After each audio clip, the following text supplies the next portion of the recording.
Welcome back to my channel. I've missed you. I miss you. I miss you.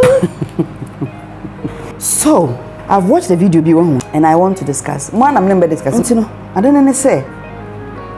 If you're married, I say, or any do baby, and then you really want to leave the marriage. So everything points to the fact that if you left, you'd be better off. Before you move out and you have children, consider the children and stay back in your marriage.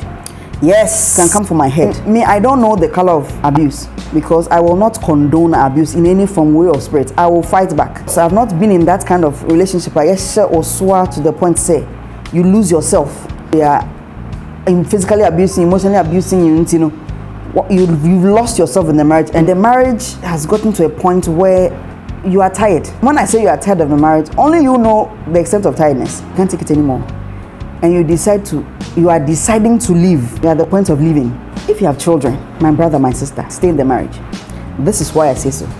When you are married, you are two different frequencies, vibratory frequencies come together as one, and in that frequency you draw out another frequency in the form of another spirit, a human being. They need the two of you together to get balanced. They need that connection to keep them balanced. So if you are married and you want to separate, you want to divorce because of the hardness of your heart, because of the pains you are going through, because of the difficulties you are going through, you are not alone. It's not even about the two of you anymore, but about you and the balance of the children.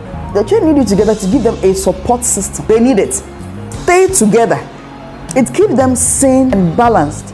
It gives them emotional support. It gives them financial support. It gives them psychological support.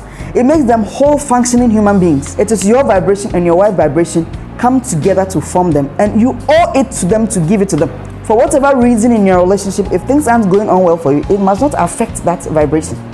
So they'll say, oh, but we will separate. When we separate, we will still take care of them. It's not the same. You break a certain confidence. You break a certain balance. You make them afraid. When you divorce, you make children afraid. They become defensive. They become imbalanced. They can't trust people again. So for the sake of this balance, for the sake of this functionality, before you divorce, when you think of separation, think of your children. They did not ask to be born into that unit. So that unit should be together for their sake. Don't damage your children because of your pride. You literally damage them. You shake their foundation. You break it. One day they just wake up and mom and dad are not together again. The fear. There are so many couples who are together not because they're enjoying their marriage, but because of their children. And I salute them because the kids need it. The kids, they need it too. That's security. That's place they can go for comfort. You owe it to them. So you say, oh, I'll marry again and give them another father. That man is not their father. That woman you are going to marry is not their mother. They can never love them like their biological mothers. And so a lot of children lack this father and mother being together relationship. The kids have become very rebellious, vindictive. The kids have become very, you cause a lot of imbalance. It's too much noise. They cannot take it, please. Because there's so many children on the streets because of broken homes. This step parent, another issue, especially for if you're a mother and you marry another man. If you have daughters, because filial loyalty is to you, the woman, not your children. For all instances, the next person you marry, the filial loyalty is towards you, not your children. And so it's under no obligation to love your children. Because in the vibratory frequencies, so they will always fight. There will always be that clash, and it even gets scarier for the girls because because only filial connection be to your daughter, no.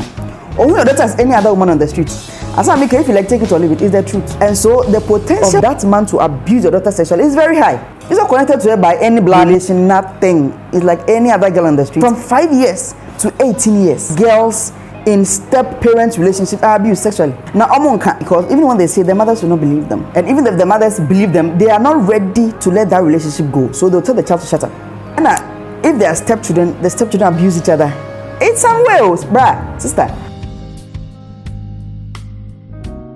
See, before you immediately jump boat because of you can't handle the situation, I will not. Sister, think about the children. Please, Bema, think about the children. They need you together. They do. I know so many people at my age, I can't say if their parents had stayed together, their lives would have been better than it is now. The parents had just hang on, just for their sake. And so if you have children, try to make your marriage work some way and just Just keep them. Enough for more. Enough for. I don't know if I'm making any sense. There are so many things your father would allow your mother to do for you because you are their biological child. There are so many things your mother will allow your father to do for you because you are their biological child. When you have step parents to be different. I already heard you.